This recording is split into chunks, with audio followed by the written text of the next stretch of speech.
প্রিয় দর্শক, আজ আমি আপনাদের সামনে এমন এক জিকিরের রহস্য তুলে ধরব যা আপনার জীবনকে বদলে দিতে পারে। আপনার দুঃখকে শান্তিতে, আপনার ব্যর্থতাকে আশীর্বাদে, আর আপনার অন্ধকারকে আলোতে পরিণত করবে।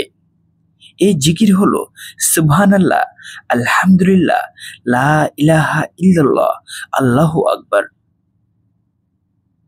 প্রথমে আসুন আমরা বুঝে নেই এই চারটি শব্দের অর্থই আমাদের ইমানের মূল। সুবহানাল্লাহ অর্থ হচ্ছে আল্লাহ পবিত্র, ত্রুটিমুক্ত। যখন আপনি বলেন সুবহানাল্লাহ, তখন আপনি আসলে নিজের চিন্তা থেকে সব দুঃখ মুছে ফেলেছেন। আপনি বলেছেন, হে আল্লাহ, আপনি পরিপূর্ণ, আমি অসম্পূর্ণ, কিন্তু আপনার দয়া আমার ভরসা। আলহামদুলিল্লাহ অর্থ সব প্রশংসা আল্লাহর জন্য। এই শব্দ আপনার হৃদয়কে কৃতজ্ঞ করে তোলে। যার হৃদয়ে আলহামদুলিল্লাহ, তার মুখে অভিযোগ থাকে না, থাকে শুধু শান্তি ও কৃতজ্ঞতা।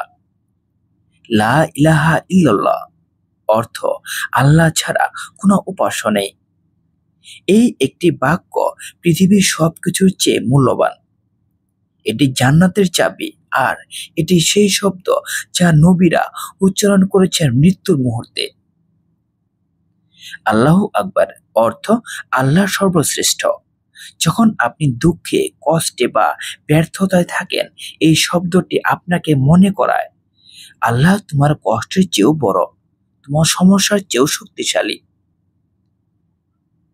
একজন সাহাবী নবী সাল্লাল্লাহু আলাইহি সাল্লামকে জিজ্ঞেস করেছিলেন, ইয়া রাসূলুল্লাহ সাল্লাল্লাহু আলাইহি সাল্লাম, ইসলাম অনেক বড়, আমি সব আমল পারি না, এমন কিছু বলুন যা সহজ কিন্তু মহাপুণ্যের। তখন নবী সাল্লাল্লাহু আলাইহি সাল্লাম বললেন, তোমার জিহ্বা সর্বদা আল্লাহর জিকিরে ভিজিয়ে রাখো। আর অন্য এক হাদিসে এসেছে, যে ব্যক্তি প্রতিদিন ৩৩ বার সুবহানাল্লাহ, ৩৩ বার আলহামদুলিল্লাহ, ৩৪ বার আল্লাহু আকবার পড়বে, আল্লাহ তার সব দুঃখ দূর করবেন। সহিহ মুসলিম। এই আমলটি জীবন বদলে দেয় কিভাবে? আপনি যদি প্রতিদিন সকালে ও রাতে এই চারটি জিকির করেন, দেখবেন মন শান্ত হয়ে যাবে, চিন্তা দূর হবে, জীবনে বরকত আসবে, আর আপনার দোয়া কবুলের পথ খুলে যাবে। এই জিকিরগুলো এমনভাবে আত্মাকে শুদ্ধ করে, যেমন বৃষ্টি ধুলোমাখা মাটিকে পরিশুদ্ধ করে।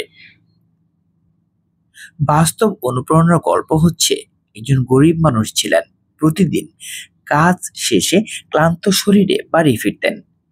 তিনি প্রতিদিন শুধু এক কাজ করতেন, বিছানায় শুয়ে ১০০ বার সুবহানাল্লাহ, ১০০ বার আলহামদুলিল্লাহ, ১০০ বার লা ইলাহা ইল্লাল্লাহ, ১০০ বার আল্লাহু আকবার পড়তেন।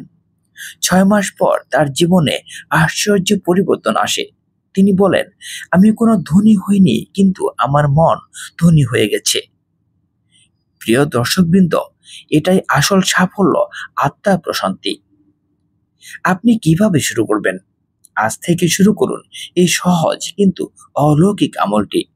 ফজরের পর ১০ মিনিট, রাতে ঘুমানোর আগে ১০ মিনিট বসে এই চারটি জিকির পড়ুন মন খুলে। আপনি দেখবেন চিন্তা কমছে, রিজিক বাড়ছে, আর আল্লাহর রহমত আপনার জীবনে নামছে যেন বৃষ্টির মতো শান্তিতে।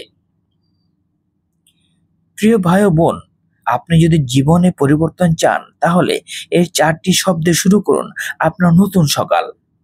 সুবহানাল্লাহ, আলহামদুলিল্লাহ, লা ইলাহা ইল্লাল্লাহ, আল্লাহু আকবার। এগুলো শুধু জিকির নয়, এগুলো হচ্ছে আল্লাহর ভালোবাসা পাওয়ার সেতু। ভিডিওটি ভালো লেগে থাকলে শেয়ার করুন, হয়তো আপনার একটি শেয়ারে কেউ আল্লাহর দিকে ফিরে আসবে। জাযাকাল্লাহ খায়ের। আসসালামু আলাইকুম ওয়া রাহমাতুল্লাহ।